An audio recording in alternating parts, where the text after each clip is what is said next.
Good afternoon, everybody, and welcome to Bull City Hangout 3-3. I'm Pat Murray. I publish the Durham Skywriter. And with Bull City Hangout, I tell you what's happening today in Durham. Let me just tell you, Durham Skywriter is Durham's online community paper. I invite you to check it out at durhamskywriter.com. With Bull City Hangout, let's talk about Durham. And I have a couple of guests already waiting in the wings. But because it's March 3rd, I can't let this go by. It's my mom's birthday. If she were alive, she'd be 92. So I just wanted to wish my mom up in heaven happy birthday. Okay. So let's read some announcements. Let me grab my iPad. So like I always do, I start out with the word page, and then I tell you about city and county programs. Hey, Tachi's watching on the Facebook side.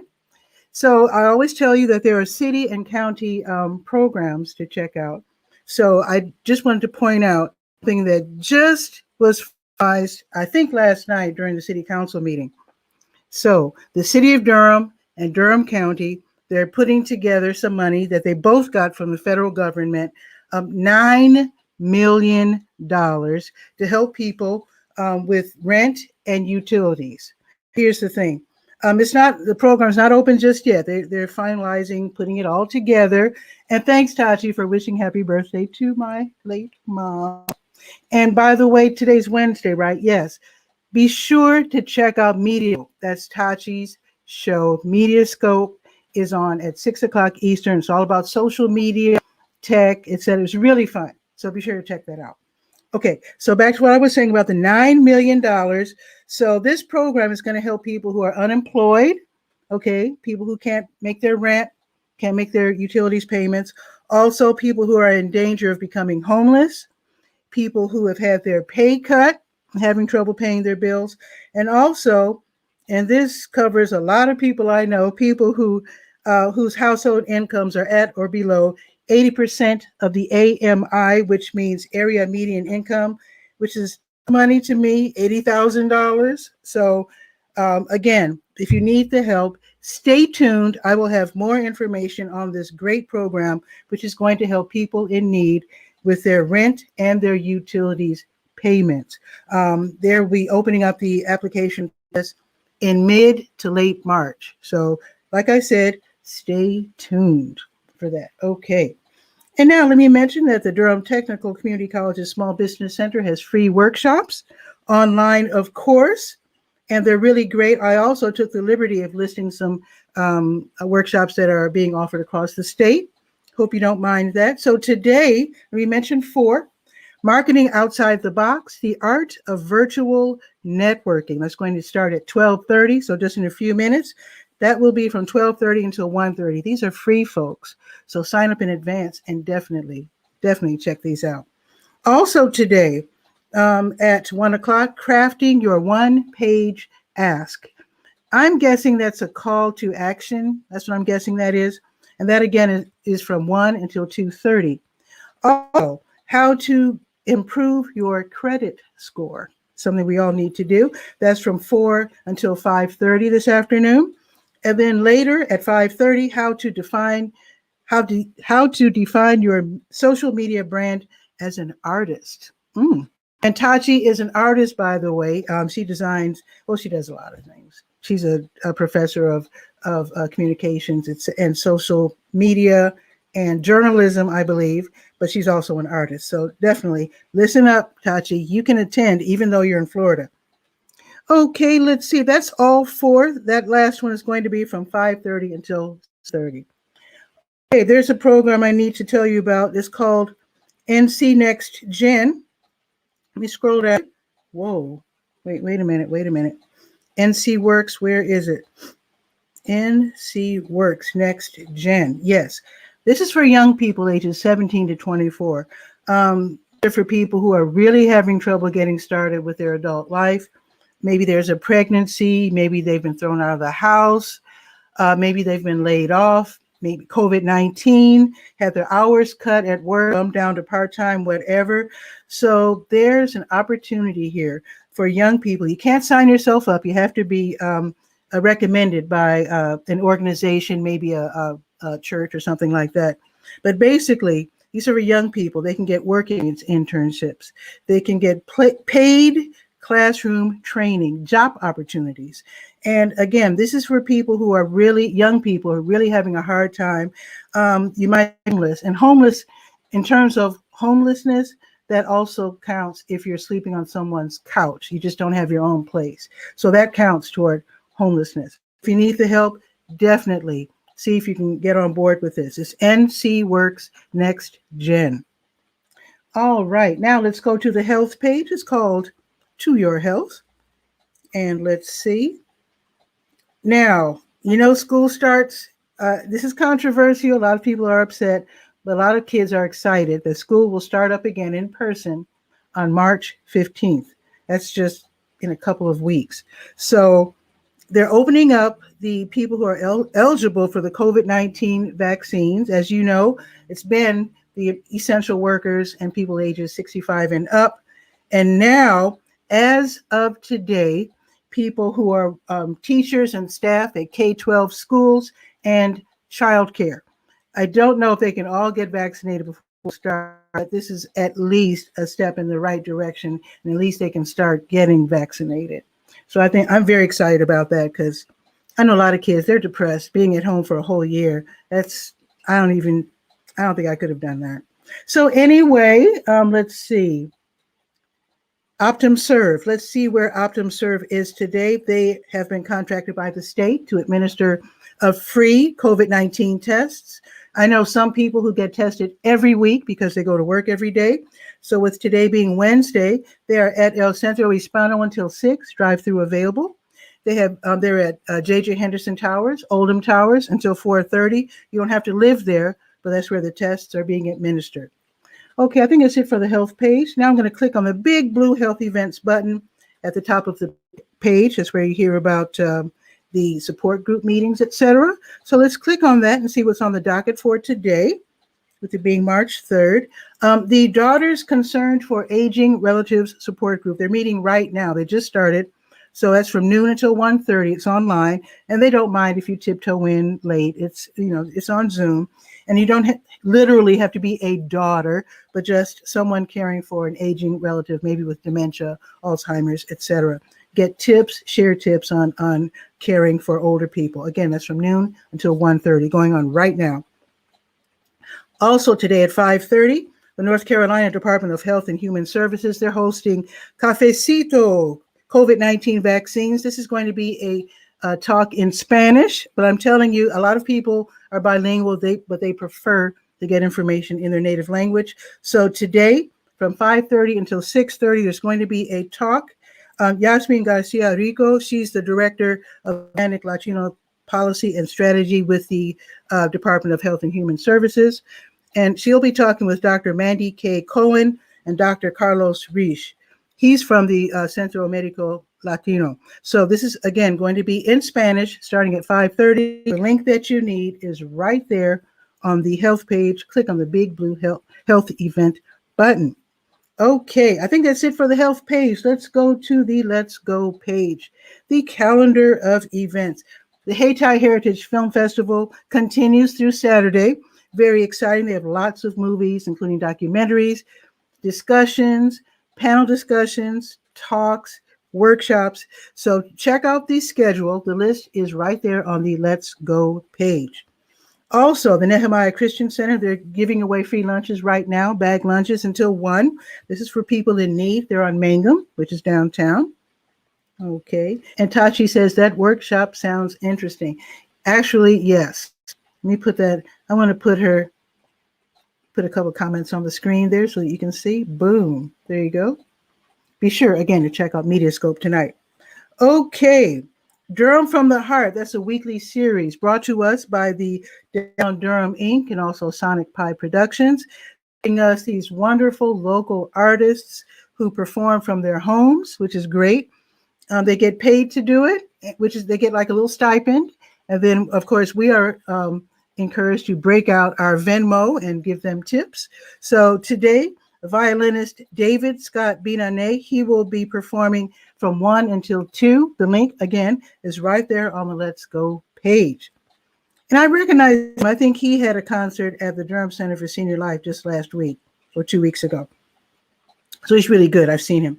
Okay, New Visions of Africa. They will be giving away free snacks and meals. That's going to be from 3 until 6. They're on Fayetteville Street, right next door to W.D. Hill. And I told you about the Cafecito COVID-19 vaccines at 5:30. Told you about that. Brett's open mic is at the Blue Note Grill. Live music. They're playing it safe, so they won't let it get crowded. But you can go there at the Blue Note Grill. They're on Washington Street downtown. Admission is $5. If you want to play it safe, watch from home, and then tip the musicians at $5 if you like. Okay, and then tomorrow there's going to be a very special virtual Durham City Council meeting at 10:30, from 10:30 until 11:30. As you know, we don't have a city manager, so they will be meeting to choose, or at least talk about choosing, a new city manager. So there you go. It's going to be tomorrow. There's all kinds of different ways to watch, and they're all listed right there on the Let's Go page. Let's look at the weather. And Tachi's saying such interesting things going on in Durham, but you know, Durham itself is an interesting place to live. I really enjoy living here. I know you love Florida because the weather is probably always perfect, unless, you know, except for the hurricanes. Okay, so the weather is 52 and sunny. It's not bad. It's going up to 61. Sunny all day. In fact, sunny all week. Tomorrow it's going up to 63. And Tachi, if you want to brag, you can put down what the temperature is there in Florida. I know it's probably a lot warmer, but that's okay. Now, we have 2 guests waiting. Let's see, we'll be talking about Straight Talk. In fact, I won't tell you what Straight Talk is. I'm going to let them tell you. So let's bring them on.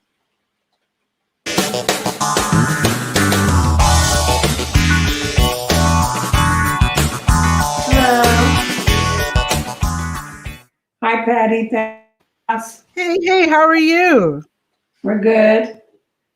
Now, Bessie, I already know you, Bessie 𝗕𝗨𝗟𝗟, the founder of Straight Talk. And Nora is new to me. Hello, Nora. Hi, it's nice to meet you virtually. I'm Miss 𝗕𝗨𝗟's assistant. Oh, okay, awesome. So what you do is fantastic. Oh, say Tachi's bragging. It's in the 80s in Florida. Fine. But anyway, so if you could tell us what Straight Talk is all about, because your work is incredible. Okay, so Straight Talk support groups started out as you can tell from the name, support groups, which were for people whose loved ones or possibly they themselves were incarcerated. So support groups for the loved ones of those incarcerated, and now we have our biggest program, which is our transitional house for men who have been released from prison. So our mission is to serve the residents here 360 degrees, which means that we really try to meet the residents where they're at and figure out what their goals are and their needs, because each person is different and comes to the house with different needs and goals, of course. So we want to make sure that we tailor our programming to fit their needs, as well as making sure we give them that strong foundation. That's awesome. How do they join your program? Because these are people who are just arriving out of jail, right? Out of prison, yes, ma'am. So yes, so we do have a contract with the Department of Public Safety of North Carolina. So our referrals come through the Department of Public Safety. So that could be either from a caseworker in the prison who refers up to the department, or it could be also a probation or parole officer as well. That's awesome. So they are given the opportunity to live in this beautiful house that I took a tour of. That might have been a couple of years ago. Oh my, when you first acquired the house. Yes, and we got beautiful some things. We got some landscaping done, but yes, it is a really beautiful house, and we are happy to be able to continuously be expanding our programs for the residents. Oh, really? Okay. So how does it work? So they live there, and then do they go to like classes or workshops, or do they get jobs, and how does it work? Yeah, so we try to help them with all of that. So our program is with the goal, of course, COVID has changed that around a bit. The goal is for it to be a 90-day program, so 3 months to transition through our program. It can be extended to about 120 days, but with COVID, we have guys who are either here on ELC, which is extended limits of confinement, so they're still technically finishing out their sentence. So they stay at this house until their sentence has been served. They've released because of their high risk of catching COVID or of really suffering health concerns from that. So we have extended stays for that purposes, but also our goal is not to house somebody for 3 months or 4 months. And if they still haven't found housing, we don't want to put them out to a homeless shelter or something like that. So COVID has changed that around a bit, but the typical stay is 3 months, which is the goal. So we have a partnership with Wellness Reentry, an agency that supports criminally and justice involved people. And so they do some classes like computer basics or financial literacy and also peer support. So peer support specialists are people who have lived experiences that are similar to their clients. So peer support specialists in this case are people who they themselves have been incarcerated as well. I personally run a computer lab for 2 hours every morning, so residents can each get an hour to spend on the computer. So that can be things like creating an email address for them. If they've never used a computer laptop before, we teach them the basics of that, do some typing tips, and then eventually as they move through our tracks of programming, then that can begin. They start with the resume building, cover letter writing, job applications. They can practice for their GED. Really, that's a time to really fit the needs of the residents. We have guys who look for housing during that time as well. So it's more, they guide those computer labs, but then we connect them to substance use counseling, mental health support, medical support. Let's see, am I missing anything that's on No. We just started a new program where we work with the guys who have a job, who started a job, to help them open up bank accounts. Ooh, good. So because nowadays people don't really even get paychecks anymore. I mean, for the most part, everybody who's working gets their checks deposited, right? Direct deposit, yes.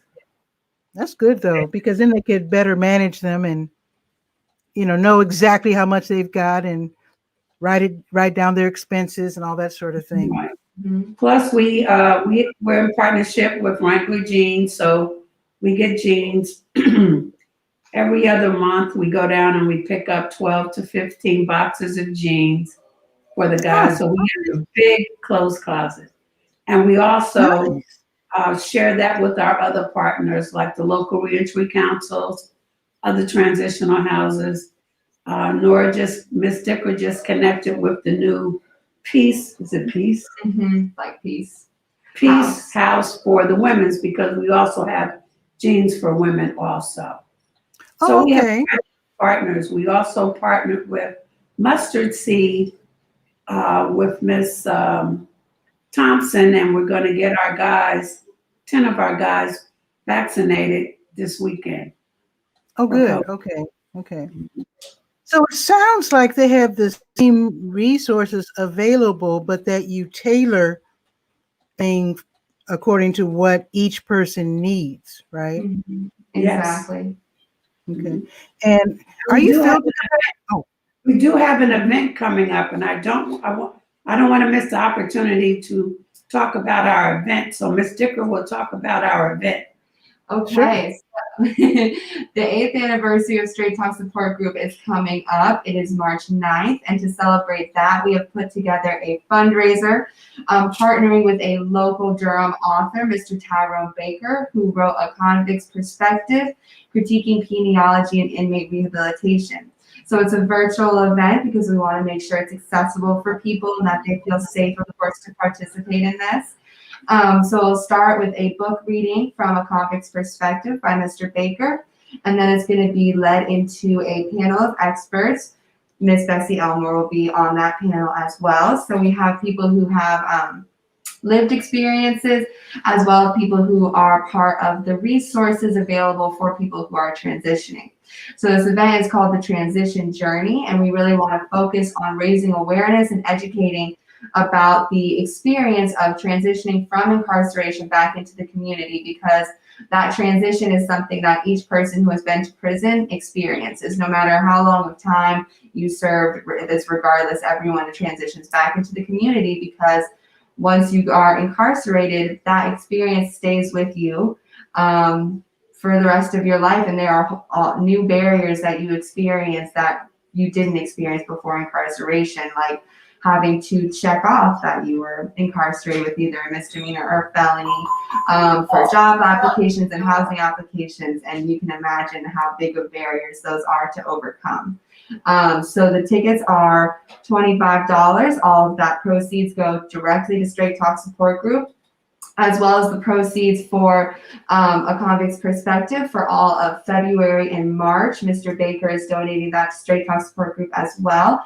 So if you go to our website, which is www.straighttalksupportgroup.org, or our Facebook group, which is Straight Talk Support Group Durham, you can find our event is pinned to our homepages of both of those pages, and you can go ahead and purchase a ticket. Wonderful. Wonderful. That's great. So that's going to be on March 9th, which is a Tuesday. Yes, ma'am. It's Okay. 5 to 7:30. Okay, I will put that information in the comments. And I will also write up in the Durham Skywriter and invite you to join me again if you like on Monday. I mean, if you wanted to. Great. Yeah.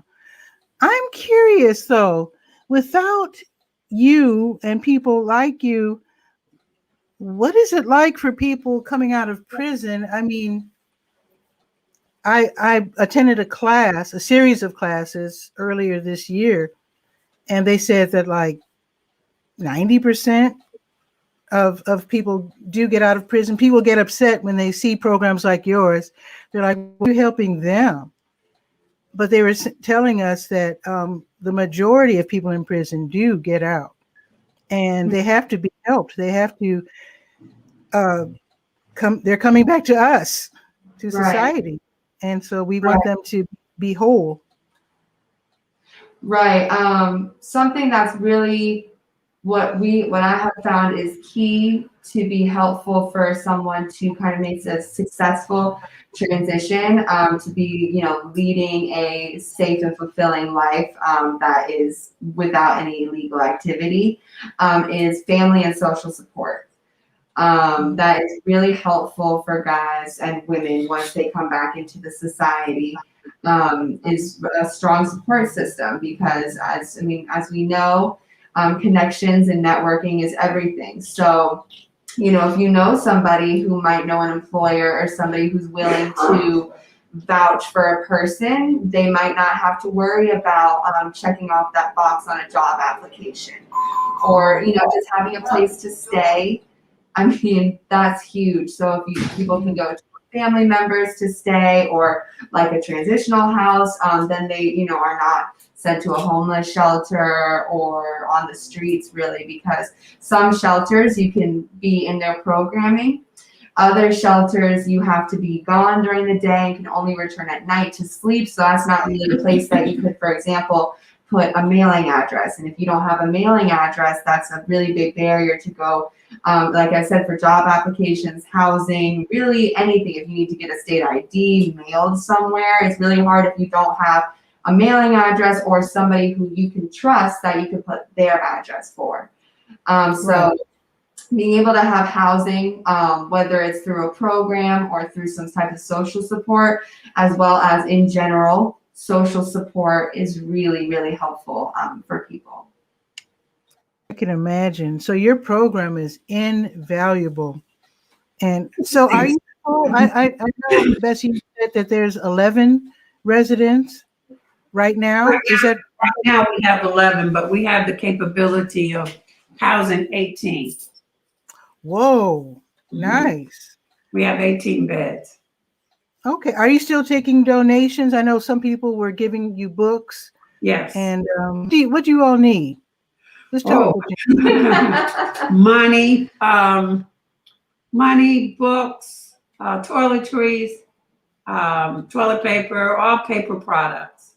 Always in need of paper products and toiletries. And gently used towels, bath towels, washcloths. And clothing in general of all sizes and all, not just like casual or professional, because the guys come from prison with nothing. So like Ms. Elmore said, no toiletries, so we provide them with soap, toothpaste, toothbrushes, things like that. We have to provide towels and clothing, and of course we get guys of all body shapes and sizes. So we might have clothes in one size, but that might not be the size of the guys who are coming to us. So we don't have clothes to give them immediately. Right. And shower shoes. I don't know need clothes. shower shoes. What'd you say? Shower shoes. Oh, Flip-flops. okay. Flip-flops. Okay. Yeah. That makes sense. That makes perfectly good sense. Okay. I wonder. And if there's any barbers out there to donate their time to come to our house and groom our guys, haircut, shaves, to groom our guys, volunteer. Because you definitely want to look good if you're looking for a job, for sure.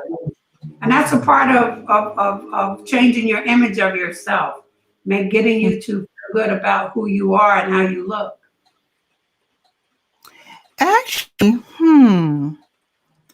remember when the city of Durham used to have that annual event where they would help people who were homeless?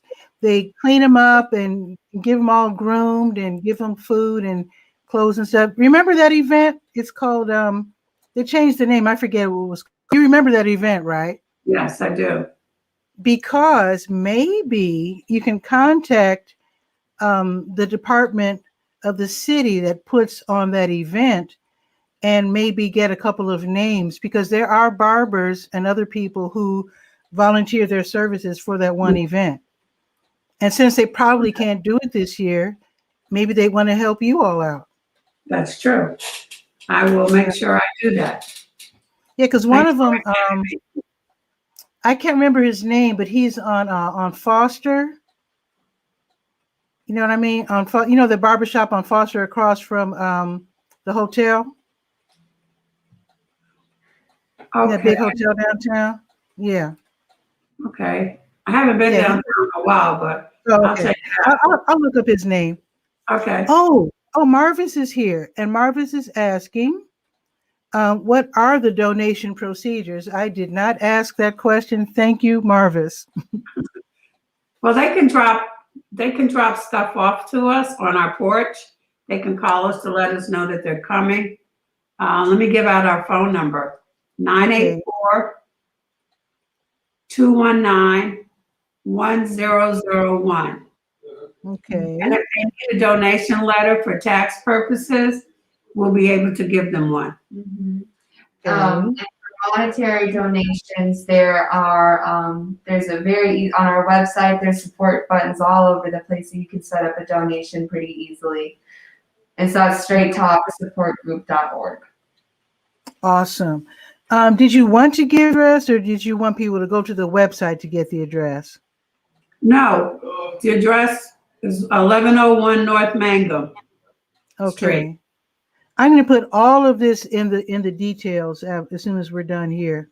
So don't worry, I will put all of this information down. And thank you for asking that question, Marvis. It didn't occur to me to ask that, of course. That's a great question.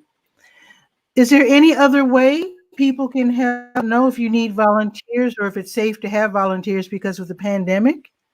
Not right now, but we're hoping, of course, when it's over, there's always room for volunteering here. Always. Okay. Tell me about that computer lab, because I went on tour with, when you took me on tour, I don't think you had the computers in yet, but you had a beautiful space. So say it again. So the computer lab started. We actually we partnered with a agency called Technology for Future, and they have a big focus right now of providing laptops to schools, or children who, for the online virtual learning, but they also help Straight Talk Support Group, and they gave us 10 laptops. So 3 were used for staff members to be able to move around while we do our job, and then 7 were donated for the computer lab. So we got a computer cart and everything like that. So that is, we probably only opened up the computer lab 2-3 months ago. Is our newest program. Yeah, but we do it every weekday. And the guys seem to find it really beneficial. Congratulations on that. That is just so important, because a friend of mine got out of prison after he was in for a couple of decades. Mm-hmm. And when he got out, he couldn't deal. He didn't know what cell phones were. He'd never seen a laptop. I guess they didn't have him in prison. So no, guys, he was in a rough one where they were like no resources. Yeah. And so when he got out, he was like, I don't even know where I am. Right. Mm-hmm. Right. So they're really lucky to have you all, because it's hard just suddenly being thrust into a world that's kept going while you were in prison. Well, you know what? That works 2 ways. You say they're lucky to have us, but we're lucky to have them, because their stories help us do our job better. So it works both ways. So when they come with their needs, it allows us to empower them. And then in return, it helps us to grow and do our jobs better. Mm-hmm. So it goes both ways. Wonderful. Here's another great question from Marvis. I attended her line dance class, which was virtual today, and she wants to know, so what are you all doing for entertainment and exercise? Well, we have a basketball court, and we also have a weight trainer. My son is a weight trainer, and he does weights and exercise with the guys. And we have bikes, so the guys can go out. Yes, we have bikes. They were donated to us by the Durham Bike Co-op. Isn't that beautiful? Okay. Great. They gave us all the safety materials as well. So that was for People's Alliance as well. They connected us. Beautiful. And I'm sure Marvis probably would want me to ask for her if you would ever need her, because she does have line dance classes. It's called Stay Well. It's a health-oriented line dance class. Oh, so that sounds very interesting. We will have to check that out. Okay. In fact, Marvis. I just, like I said, I attended her class. She has classes on Mondays and Tuesdays on Zoom, and they're really fun. And so maybe you can connect with her, since everything's online nowadays. Yes. So that would be really great.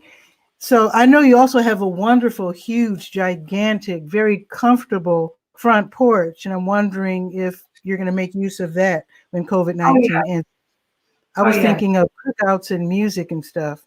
Well, the guys, we do have a grill, and the guys do grill out during the summer. They grilled out last year, and I'm sure they'll be grilling out this year. So yes, we try to, one of our goals is to make guys, when they come to our house, become like a family. We're a big family, and we try to treat everybody in respectful ways. And we call everybody by their last name. So it's Mr. So-and-so, Mr. So-and-so, and they in return call staff by their last name. So that's important for a person to feel human again, because oftentimes when you're in prison, all of that humanness is taken away from them. Wow. So that's part of our empowerment, to make everyone feel human again and treat it with respect, because that's important also. That is so important. And I have a question. This might be a troublesome question, but I have to ask it. I met someone who was working, how can I put this? He had a job, but because he was a former offender, the person took advantage of him, knowing that he couldn't or would be reluctant to go to the police. And in your counseling and in your teaching, do you talk about that? Because I know that might trigger a bad result if someone got ripped off like that by the boss who was taking advantage of him knowingly. Is that part of the the fact that you might be a target or you might be taken advantage of? Is that part of your straight, so to speak? Well, something that we try to tell all of our residents whenever they're getting a new employment, or basically if there's any type of official promise that's being made, is we just tell them to try to get everything in writing, because that can help avoid being taken advantage of, because you have a written contract, documentation to back up what was promised to you. So that is something that we try to speak to our residents about, but that's also a reason that we have gotten our residents signed up with bank accounts and things like that. So they're not, loaning money here and there to other residents who maybe aren't going to pay them back. Or, we do have residents who always want to help each other, but that doesn't always end up the most reciprocal way. So we always suggest, just help yourself first before you start helping anybody else, because you can't really help someone if you are in turn struggling from that help.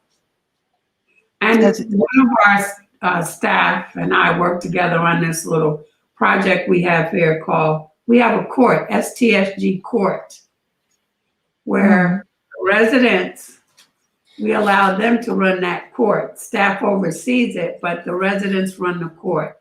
For example, if Ms. Dicker stole some of my food, and then we would go to court.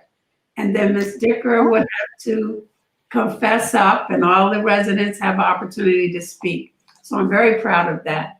Like I said, I like that a lot. That is much better than hitting somebody upside the head. Our staff person came up with that. So we're very proud of that aspect of our program. It's wonderful. Now, so what happens? What if somebody did steal somebody's food? What would the retribution be? Well, it's up to the other residents. It's up to the residents to pass down the sentence for that person that stole the food. And that person that did do the stealing, it gives them an opportunity to say why they stole the food. Okay. And oftentimes it works out. It's never backfired since we started it. It's very, I like that. And we like it too. Usually the result of that court proceeding is that the residents who in this situation have been stolen from, they feel better now that they've been given the space to constructively tell the resident this. It's not ever an argument or anything like that, so they can express like, hey, you could have just asked. And that's truly most of the residents' reaction is, I would have given it to you if you would have asked. So that's where it's it's mostly about respect in that situation. It's never about, oh, you drank my milk. It's more about, why didn't you respect me enough to ask me about it?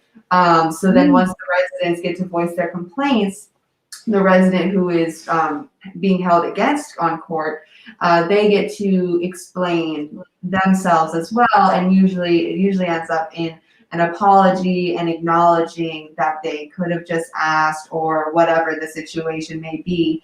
So it really is showing how, communities, when they come together and speak about how a act has been done to harm the community, well, if you handle it within the community and people get to express themselves and how they feel, and the person sees how they affected all the people around them, that can be really, sentence enough. I like that so much. It shows respect and also self-control. It's very important as well. So somebody might be watching this and might be saying, my loved one is going to get pretty soon, and I want him to enter this enter this program. So what do? Do they go online and try to sign them up, or make a phone call, or? It would be making a phone call. So since we do have our partnership or contract with DPS, Department of Public Safety, they do have to give us our referrals. So what you can do if your loved one is incarcerated and is going to be released soon is have them or you personally speak to their caseworker in the prison. They're part of the Department of Public Safety, and then they can then get the referral sent to us. We can't send the referral, so they need to either talk to their caseworker or if they're at probation officer. Okay. And usually, would it be someone who will be released within a certain number of months?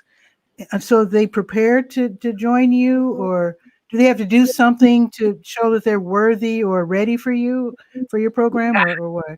That would all be up to the particular institution that they're coming from and DPS. We don't do any placements.